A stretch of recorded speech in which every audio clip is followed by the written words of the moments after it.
எல்லாத்தையும் இன்டர்நெட்லேயே தேடிட்டு இருக்கீங்க. ஒரு கட்டத்துக்கு மேலே என்ன அரிசி, கோதுமை, உளுந்தம்பருப்பு, தோரம்பருப்புலாம் இன்டர்நெட்ல இருந்து டவுன்லோட் பண்ணுவீங்களா? 1G 2G 3G 4G கஞ்சி எங்க குடிக்கிறது? இன்டர்நெட்ல குடிப்பீங்களா? எங்க இருந்து குடிப்பீங்க? எங்க இருந்து டவுன்லோட் பண்ணுவீங்க? 5G 6G 7G போகும், அது போயிட்டு போகுது. சாப்பாடு, தண்ணி, இதுக்கு பெரிய ராக்கெட் சயின்ஸ் படிக்கணுமா? நம்மால் வரைய தெளிவா பேசுறார். கார் போவது ஒரு நாள் நின்றுவிடும், விமானம் பறப்பது ஒரு நாள் நின்றுவிடும், மனிதர்கள் அவர்களது வேலையை ஒரு நாள் நிறுத்தி விடுவார்கள், மொத்த உலகமும் ஸ்தம்பித்து ஒரு நாள் நிற்கும். அப்போது உனது உணவை உனக்காகவே விளைவித்து சமைக்க தெரிந்திருந்தால் நீ யாரினுடைய எதிர்பார்ப்பையும் உதவியும் எதிர்பார்க்க தேவையில்லைங்கிறார். நடந்ததா இல்லையா? என்ன நடந்தது? வெரி குட், கரெக்டா சொல்ற. COVID-19 வந்ததா இல்லையா? மொத்தமும் நின்னுச்சு. ஒருத்தர் நினைச்சு பார்த்திருப்பீங்களா? மொத்த பேரும் உள்ள போய் தான் நம்ம இருக்க போறோம், வீட்டை விட்டு வெளியே வர மாட்டோம். யாராவது நினைச்சு பார்த்தீங்களா? போனோமா இல்லையா உள்ள? எத்தனை பேர் மிச்சரு, பழைய சோறு, அரிசியை சாப்பிட்டெல்லாம் உயிர் வாழ்ந்தாங்க தெரியுமா? வெளியில வர முடியாம பயந்தீங்களா இல்லையா அந்த வைரஸுக்கு? எஸ்ஆர்னோ? அப்புறம் நம்ம உணவை நமக்கு எப்படி கிரியேட் பண்றதுன்னு தெரியல. நீங்க எவ்வளவு பெரிய சயின்டிஸ்டா இருந்து என்ன பிரயோஜனம்? ஒரு கத்திரிக்காய் எப்படி விளைவிச்சு கொண்டு வரதுன்னு தெரியுமா உங்களுக்கு? கொத்தமல்லி எப்படி வருதுன்னு தெரியுமா? வெண்டைக்காய் எப்படி கிரியேட் பண்றதுன்னு தெரியுமா? இதே தெரியல, நம்ம எவ்வளவு பெரிய சாஃப்ட்வேர் இன்ஜினியரா இருந்து என்ன பிரயோஜனம்? அத்தியாவசியமான ஒரு பொருள். இப்ப இந்த அரசாங்கமும் இந்த எஜுகேஷன் சிஸ்டமும் எதை நமக்கு சொல்லிக் கொடுக்க வேண்டும்? எதை நமக்கு சொல்லிக் கொடுக்க வேண்டும்? விவசாயத்தை சொல்லிக் கொடுக்கணும், அன்பை சொல்லிக் கொடுக்கணும், அது நம்ம உயிர்னு சொல்லிக் கொடுக்கணும், 4 பேருக்கு ஹெல்ப் பண்ணுன்னு சொல்லிக் கொடுக்கணும், மார்க் எடுக்கிறதுனாலும் பரவாயில்லடா நல்ல மனுஷனாயிருன்னு சொல்லிக் கொடுக்கணும். இப்ப நினைச்சு பாருங்களேன், ஒரு வினாடி நினைச்சு பாருங்க, கொஞ்சம் நினைச்சு பாருங்க. நடக்கத்தான் மாட்டேங்குது. நினைச்சாவது பார்ப்போம். நினைச்சாவது, நினைக்கிறதுக்கு என்ன காசு?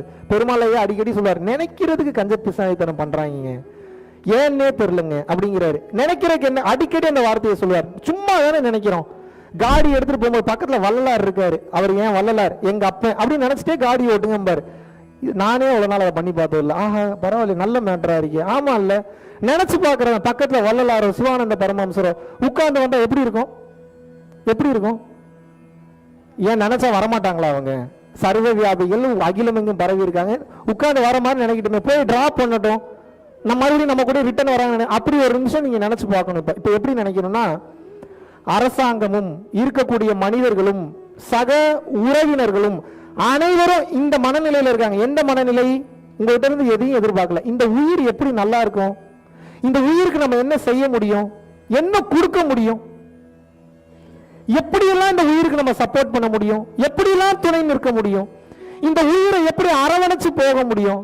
இந்த உயிருக்கு நம்ம என்ன கொடுத்து மாற்ற முடியும்? இப்படி உங்களை சுத்தி இருக்கிறவங்க எல்லாரும் நினைச்சாங்கன்னா உங்க வாழ்க்கை எப்படி இருக்கும்? எப்படி இருக்கும்? கவர்மெண்ட் இப்படி நினைக்குது, உங்க பக்கத்து வீட்டுக்காரர் இப்படி நினைக்கிறான், உங்க பொண்டாட்டி பிள்ளைங்க இப்படி நினைக்கிறாங்க, எல்லாரும் இப்படி நினைக்கிறாங்க. அந்த சமுதாயம் எப்படி இருக்கும்? எப்படிங்க இருக்கும்? இப்ப எப்படி நினைக்கிறீங்க? அவன் சம்பாதிக்கிறான், அவன் வேலையை பார்க்கறான். இல்லை எனக்கு என்ன வேலை? என் பொண்டாட்டி உண்டு, என் பிள்ளை உண்டு, என் வேலை உண்டு, என் குழந்தை உண்டு, இப்படியே வாழ்ந்து இப்படியே செத்து போறேன்னு நினைக்கிறீங்க. எங்க இருந்து ஒற்றுமை வரும்? ஆல்ரெடி மதத்தை காரணம் காட்டி, மொழியை காரணம் காட்டி, ஜாதியை காரணம் காட்டி, வண்ணங்களை காரணம் காட்டி நம்மளை பிரிச்சுக்கிட்டு இருக்கான். போதா குறைக்கு அவனுக்கு சப்போர்ட்டிவா வேற நம்மளும் இதே மனநிலையில வாழ்றோம். எப்படி இந்த சமூகம் நல்ல நிலைக்கு போகும்? ஒரு வீடு நல்லா இருந்தா அந்த தெரு நல்லா இருக்கும், அந்த தெரு நல்லா இருந்தா அந்த சிட்டி நல்லா இருக்கும், அந்த சிட்டி நல்லா இருந்தா அந்த மாவட்டம் நல்லா இருக்கும், அந்த மாவட்டம் நல்லா இருந்தா அந்த ஸ்டேட் நல்லா இருக்கும், அந்த ஸ்டேட் நல்லா இருந்தா அந்த நாடு நல்லா இருக்கும். இப்படியே ஒவ்வொரு நாடும் நல்லா இருந்தா உலகமே நல்லா இருக்கும். அப்ப மொத்த உலகம் நல்லா இருக்கிறது எங்க தொடங்குது? தனி மனிதனுடைய சந்தோஷத்தில், தனி மனிதனுடைய பார்வையில், தனி மனிதனுடைய ஒழுக்கத்தில் தொடங்கல, தனி மனிதனின் கருணையில் தொடங்குகின்றது. ஒழுக்கமா இருக்கணும்னு நினைக்காதீங்க, இருக்க முடியாது. கருணையா இருக்கும்னு நினைக்க, ஒழுக்கம் வந்துடும்.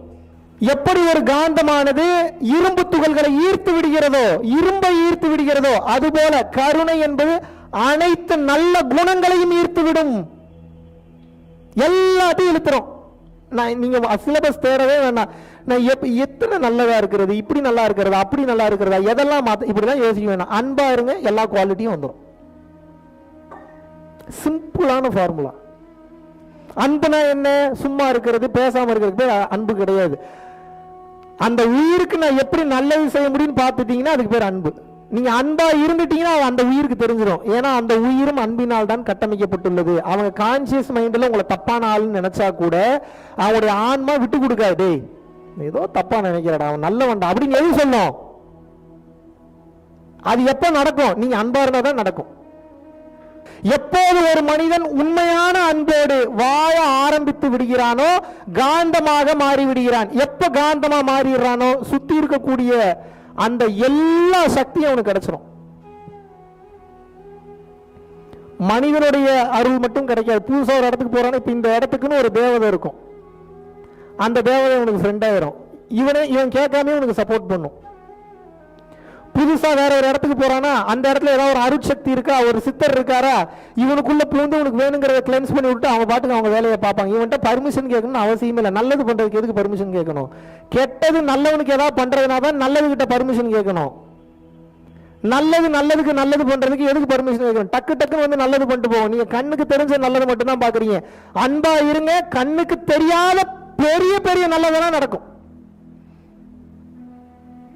யாரும் உங்களை ஒண்ணும் பண்ண முடியாது. இறைவன் கரெக்டா வழி நடத்தி கொண்டு போவார். கரெக்டா வழி நடத்தி கொண்டு போவார். அழகா தூக்கிட்டு போவார். தர்மம் செய்பவனுக்கு, அதிக அளவில் தர்மம் செய்பவனுக்கு இறைவனே வந்து பிச்சைக்காக கையேந்தும் போடுறான். எப்பேற்பட்ட வார்த்தைங்க! அதிக அளவு தர்மம் செய்பவனுக்கு இறையே வந்து பிச்சைக்காக கையேந்துமா, எனக்கு கொஞ்சம் குர்றா, ஏன் ஊருக்கே கொடுக்கிற, இந்த மாதிரி ஒரு தன்மையில் இருக்கிற எனக்கு ஏதாவது கொடு, நான் ஒரு திருப்தி நிலைக்கு வரேன் அப்படின்னு யார் வந்து கையேந்துவான்? இறையே வந்து கையேந்துங்கிறார் அகத்தியர். எவ்வளவு பெரிய வார்த்தை!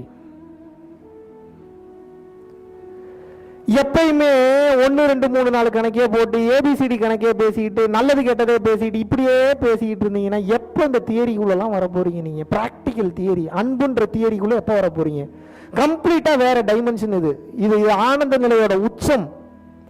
ஒவ்வொரு வினாடியும் எப்படி இந்த பசில சால்வ் பண்றது, இந்த பிரச்சனையை எப்படி சால்வ் பண்றது, இதுல இருந்து நான் எப்படி வெளியில வர்றதுன்ற அந்த ஞானம் வந்துவிடும். ஆரம்பத்திலே இதெல்லாம் ஜெயிச்சிருவீங்க. நீங்க இப்ப ஆசைப்படுறீங்களா, குடும்ப வாழ்க்கை, பொண்டாட்டி பிரச்சனை, புள்ள, இதெல்லாம் ஆரம்பத்திலே டேக்கிள் பண்ணிடுவீங்க. இது ஒரு மேட்டரே கிடையாது. தூக்கி ஓரம் கட்டி வச்சுட்டு இருங்க வந்துடுறேன்னு சொல்லிட்டு அடுத்த கேமுக்கு போயிடுவீங்க. நீங்க இப்ப நீங்க மாட்டிட்டு இருக்கிறது பூரா இந்த கேம்லயே எனர்ஜி பூரா போயிட்டு இருக்கு. செத்து போய்கிட்டு இருக்கீங்க. இறைவன் மொத்தம் 36,47,546 மூச்சு உங்களுக்கு கொடுத்துருக்காருன்னு வச்சுக்கோங்க. ஒரு எக்ஸாம்பிளுக்கு சொல்றேன். இத்தனை வயசுல உங்களுக்கு 25 லட்சம் மூச்சு போயிடுச்சு. இன்னொரு 11 லட்சம் மூச்சு தான் இருக்கு. செத்து போயிருவீங்களே. அப்புறம் அம்மானாலும் வராது, அப்பானாலும் வராது, யாரு கூப்பிட்டாலும் வராது. எங்க கொண்டு போய் முகத்தை வச்சுப்பீங்க? எங்க கொண்டு போய் முகத்தை வச்சுப்பீங்க?